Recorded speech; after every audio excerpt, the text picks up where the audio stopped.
పాతాళపు అగాధము నుండి నా ప్రాణమును విమోచించావు. పాతాళాన్ని తప్పించావు. ఎందుకు కృతజ్ఞతాభావం కలిగి ఉండాలి అంటే, ఎందుకు దేవుని పట్ల మనం కృతజ్ఞత కలిగి ఉండాలి అంటే, ఆయన పాతాళాన్ని తప్పించాడు, యమగుండాన్ని తప్పించాడు, నిత్య నాశనానికి వెళ్ళిపోతున్న మనల్ని కాపాడాడు. ప్రియా సహోదర సహోదరి, నేను కూడా ఈ సమయంలో ఈ రీతిగా సజీవులుగా ఉన్నాము అంటే దేవుని కనికరం.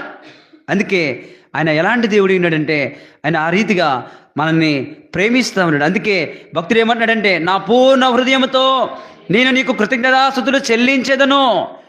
అనగా ఎలాంటి మనసు కావాలి? దేవుని ఆరాధించేటప్పుడు ఎలాంటి మనసు కావాలంట?